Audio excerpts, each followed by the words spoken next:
Il codice Santini rappresenta la summa del sapere urbinato del 400. Si tratta di un manoscritto veramente straordinario che fu redatto a Urbino nel pieno fervore del Rinascimento, alla corte dei duchi Montefeltro e della Rovere.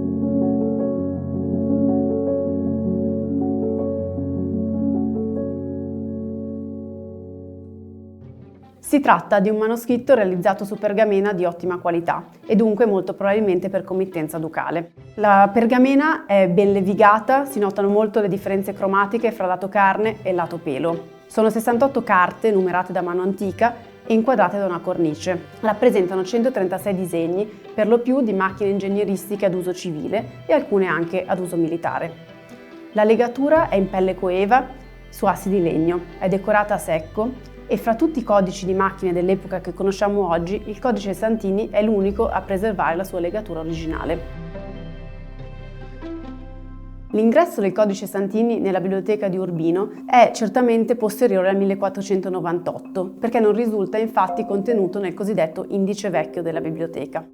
Sappiamo però con certezza che fece parte della biblioteca dei duchi Montefeltro e della Rovere, perché è presente invece nell'inventario del 1632. Si tratta inoltre dell'unico fra i codici urbinati a non venire trasferito alla Biblioteca Apostolica Vaticana nel 1657. Questo fa sì che il codice Santini rimarrà ad Urbino per i secoli a venire, divenendo così una testimonianza fondamentale di quella che era stata la cultura delle macchine rinascimentali. Fin da allora, ma sino anche a tempi più recenti, il codice fu oggetto di studio da parte di esperti, ma non siamo ancora arrivati ad avere una datazione o un'attribuzione certa. Sappiamo però con certezza che rientra nel contesto della storia di alcuni fra i più grandi maestri, fra cui Leonardo da Vinci e Francesco di Giorgio Martini.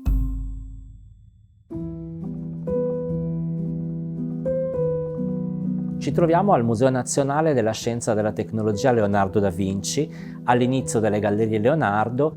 Dietro di me ci sono 11 calchi storici di altrettante formelle del Fregio dell'Arte della Guerra, un'importantissima impresa decorativa realizzata dal 1474 su commissione del duca Federico da Montefeltro e che si ispirava al tema della macchinazio, ossia dell'ingegneria militare e civile.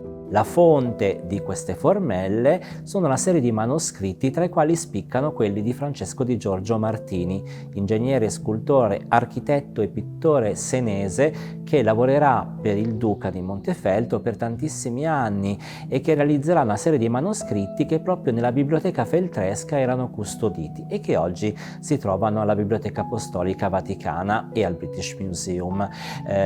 A Urbino Francesco di Giorgio elaborerà anche il suo trattato di architettura militare e civile, a cui guarderà lo stesso Leonardo da Vinci, che entrò in possesso di una copia del trattato e che conobbe Francesco di Giorgio qui a Milano nel 1490. Si ritrovano nei disegni di Leonardo molte macchine descritte già dal Martini, come il celebre alzacolonne.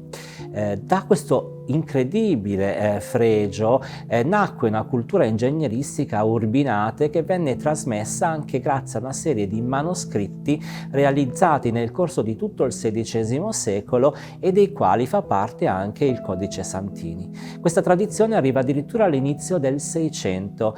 Qui al museo possediamo un manoscritto, una copia parziale del trattato di architettura di Francesco di Giorgio Martini, soprattutto dell'ultima parte che descrive le macchine da cantiere e le pompe idrauliche, come quella di Ctesibio, antica macchina descritta già da Vitruvio, a cui Francesco di Giorgio si ispira. Una cultura insomma ingegneristica di cui il codice Santini fa parte e che ci fa capire come questo mondo delle macchine non è ristretto a una grande personalità come Leonardo, ma si estende a una serie di protagonisti incredibili di cui Francesco di Giorgio ovviamente occupa una parte importantissima.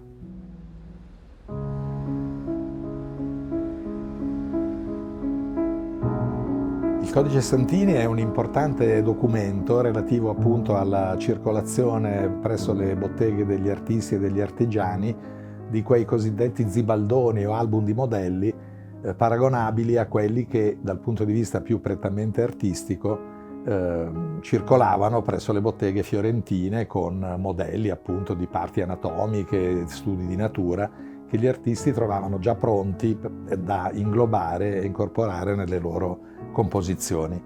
Il Codice Santini in sé contiene appunto derivazioni da disegni tecnologici di Francesco di Giorgio Martini, la cui circolazione è ben nota e che può risalire ancora più indietro nel tempo al suo predecessore Mariano di Jacopo, detto il Taccola.